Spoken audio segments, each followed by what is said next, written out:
Assignment 5 में question number 2 है, bore के क्वांटीकरण के द्वितीय अभिगृहित का कथन लिखिए। इसके डी ब्रॉगली द्वारा प्रदत्त स्पष्टीकरण की व्याख्या कीजिए। बोर मॉडल की 2 सीमाएं लिखिए।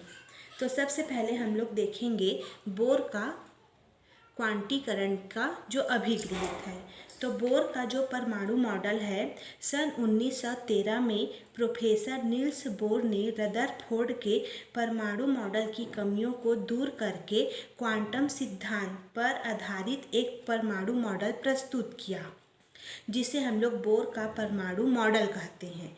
और इस परमाणु मॉडल के 3 अभिगृहित हैं, जो इस प्रकार हैं। पहला है, परमाणु के समस्त द्रव्यमान और समस्त धन आवेश उसके नाभिक पर केंद्रित रहते हैं। हमको पहले से पता है कि परमाणु के नाभिक पर क्या रहते हैं, प्रोटॉन और न्यूट्रॉन। प्रोटॉन पॉजिटिव, ठीक है।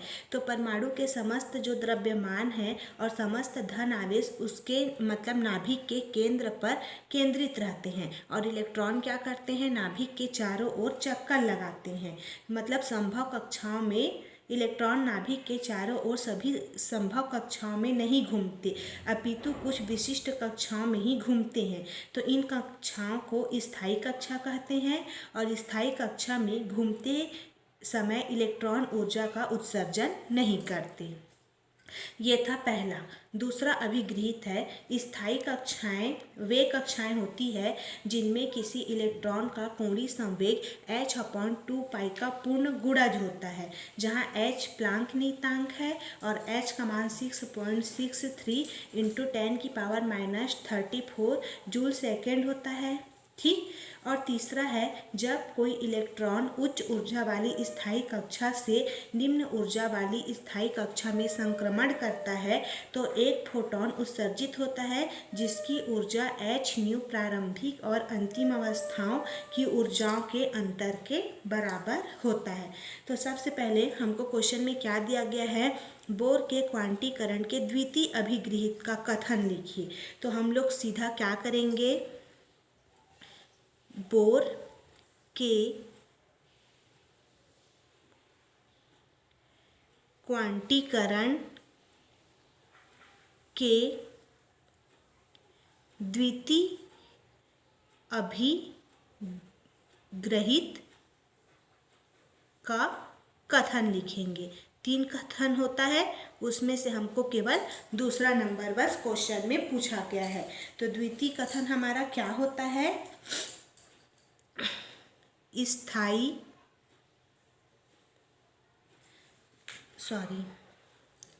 द्वितीय कथन होता है परमाणु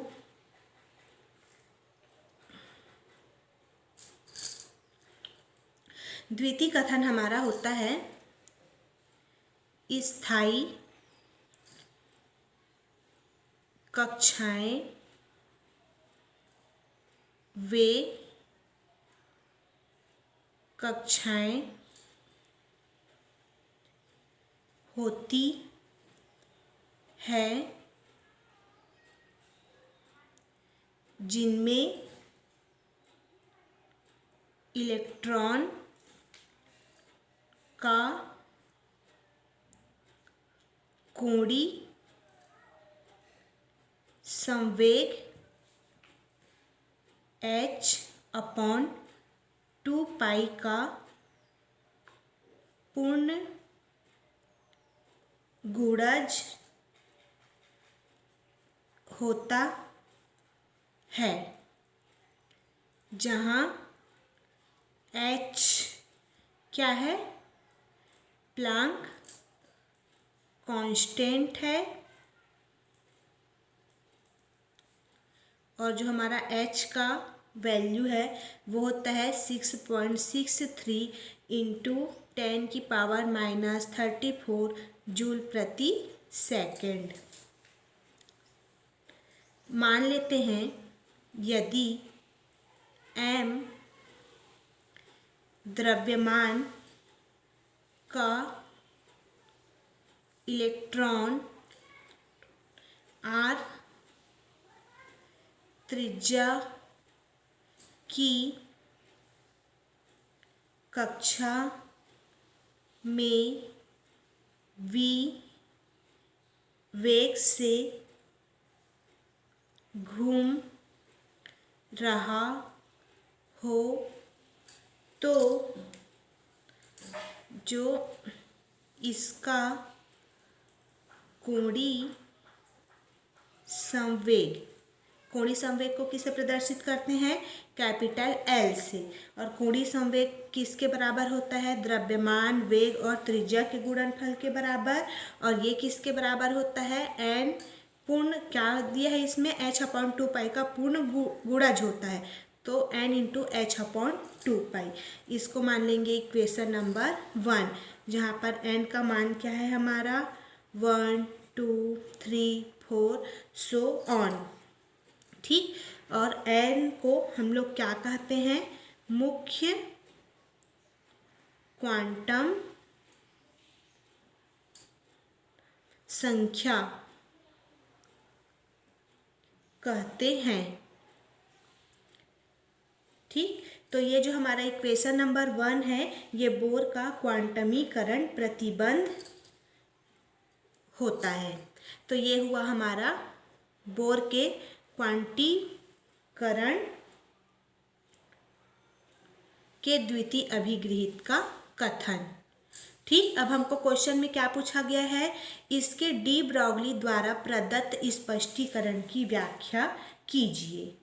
ठीक, तो इसको हम लोग क्या करेंगे? डी ब्रॉगली द्वारा इसका हम लोग स्पष्टीकरण करेंगे। तो आगे क्या हेडिंग डालेंगे हम लोग? बोर के क्वांटमीकरण के अभिगृहित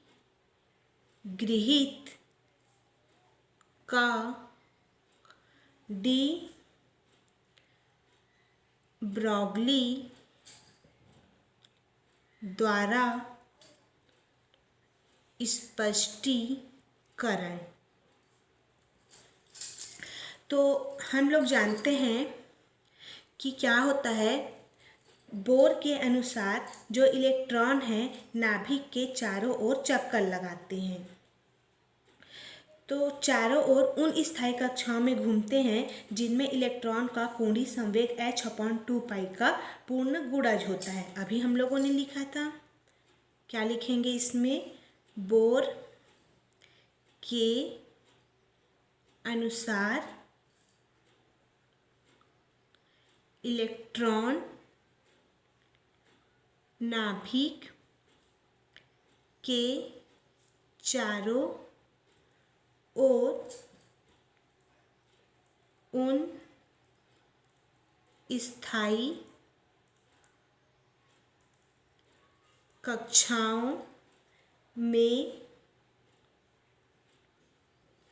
घूमते हैं जिनमें इलेक्ट्रॉन का कोणीय संवेग h/2 का पूर्ण गुणज होता है। अर्थात हम लोग इसको कैसे लिख सकते हैं? mvr = nh/2, जहाँ n = 1 2 3 सो ऑन। ठीक, तो बोर का यह अभिगृहित क्या है? स्वेच्छ प्रतीत होता है, जो हमारा प्रत्येक इलेक्ट्रॉन का कोणीय संवेग h/2 का पूर्णांक गुणज क्यों होता है? ठीक, इसको हम लोग स्पष्ट करेंगे। तो इसका कारण हम लोग स्वतः नहीं बता पाते, तो लगभग इसका कारण होता है 10 वर्ष पश्चात सन 1923 में लुइस डी ब्रॉगली ने इस समस्या का समाधान ढूंढ निकाला।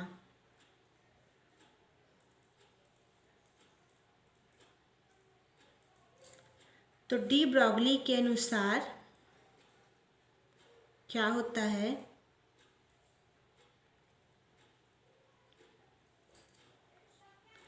वी चाल से गति कर रहे एम द्रव्यमान के कण से संबद्ध डी ब्रॉगली तरंग दैर्घ्य लैम्ब्डा निम्न सूत्र द्वारा दिया जाता है। Lambda equal to h/mv, equation number 1। ठीक, ये हुआ हमारा इक्वेशन नंबर 1। हम लोग क्या कर रहे हैं, बोर के क्वांटमीकरण के अभिगृहित का डी ब्रॉगली द्वारा स्पष्टीकरण कर रहे हैं। अब हम लोग मान लेते हैं कि जब एक तनी हुई डोरी में अप्रगामी तरंग उत्पन्न होती है। जब एक तनी हुई डोरी में क्या होती है, अप्रगामी तरंग उत्पन्न होती है, तो डोरी के सिरों पर निस्पंद होते हैं, निस्पंद बनते हैं। ये लाइन हम लोगों ने क्या लिखा है कि जब एक तनी हुई डोरी में अप्रगामी तरंग उत्पन्न होती है तो डोरी के सिरों पर क्या बनते हैं, निस्पंद बनते हैं। और इस डोरी में तरंग को एक सिरे से दूसरे सिरे तक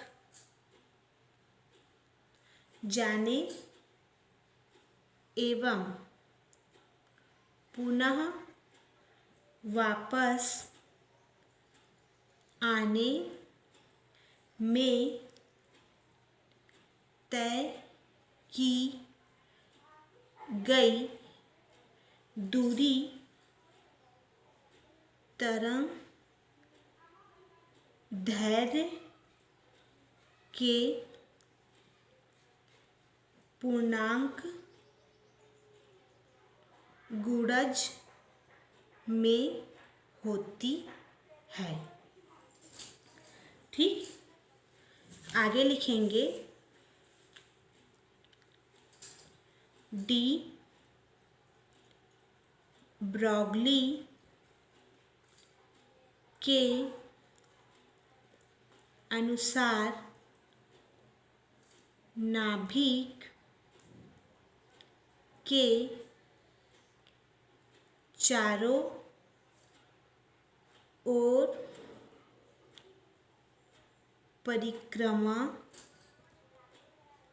कर रहे इलेक्ट्रॉन के साथ डोरी के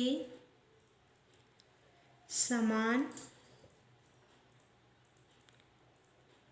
अप्रगामी तरंग संबद्ध होती है। चूंकि इलेक्ट्रॉन वृत्ति कक्षा में परिक्रमा करता है,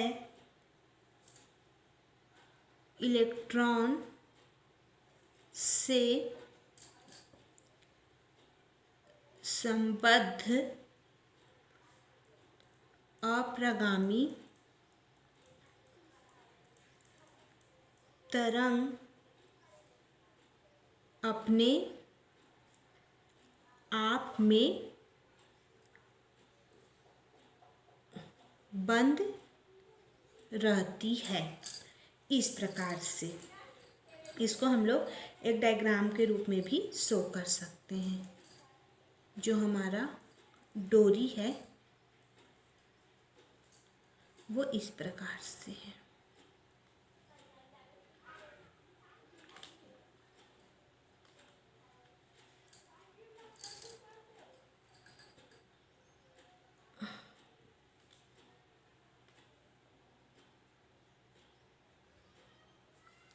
ठीक, ये हमारा तरंग दैर्ध्य है लैम्डा, ये हमारा नाभिक है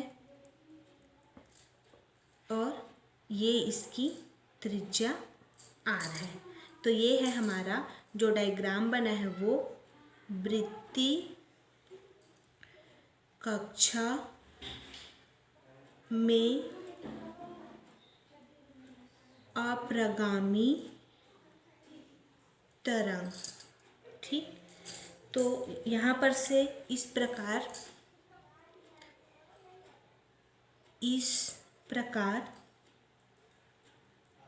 स्पष्ट है कि वृत्ति कक्षा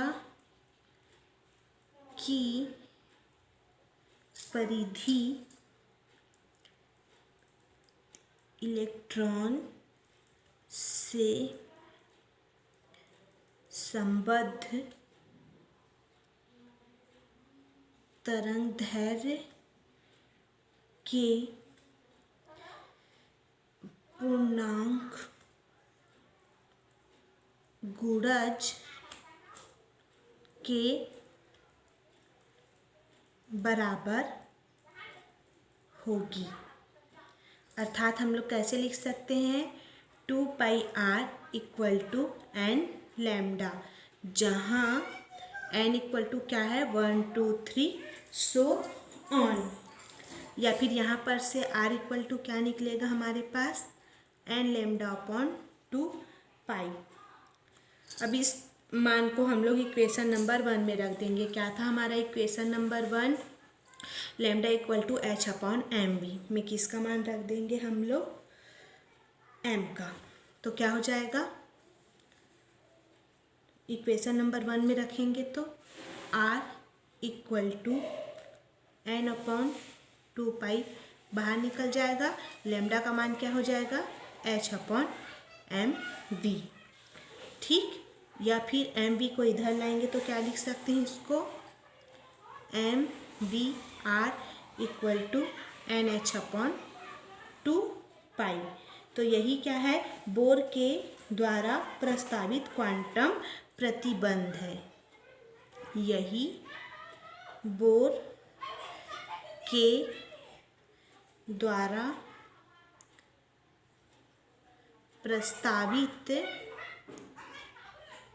क्वांटम प्रतिबंध है। तो ये वाला जो डायग्राम है इसमें इलेक्ट्रॉन की एक वृत्तीय कक्षा में अप्रगामी तरंग प्रदर्शित की गई है, जिसकी परिधि में 4 डी ब्रॉगली तरंगदैर्घ्य आते हैं, अर्थात 2 पाई r = 4 लैम्डा। ठीक, तो ये था हमारा ये वाला क्वेश्चन, बोर के क्वांटमी करंट के अभिगृहित का डी ब्रॉगली द्वारा स्पष्टीकरण। उसके बाद हमको और क्या पूछा गया है क्वेश्चन में, बोर मॉडल की 2 सीमाएं लिखिए। तो बोर मॉडल की हम लोग 2 सीमाएं लिखेंगे। बोर मॉडल की सीमाएं, तो पहला सीमा होती है इस मॉडल द्वारा केवल हाइड्रोजन सदृश्य वाले परमाणु जैसे हाइड्रोजन, एक अनियमित हीलियम, द्विआयनित लिथियम Li2 आदि के स्पेक्ट्रम की व्याख्या की जा सकती है। ठीक, उसके बाद दूसरा है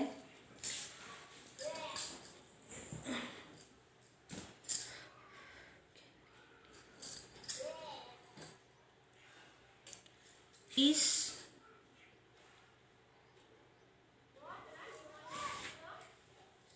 मॉडल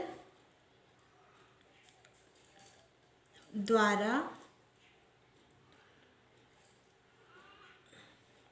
स्पेक्ट्रम लाइंस पर मैग्नेटिक फील्ड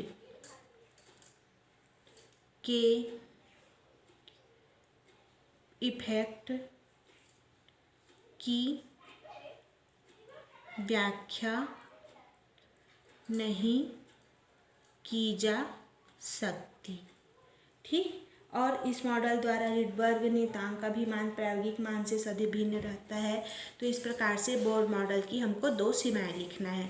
तो ये वाला जो हमारा क्वेश्चन था, ये इसका आंसर यहाँ तक कंप्लीट होता है।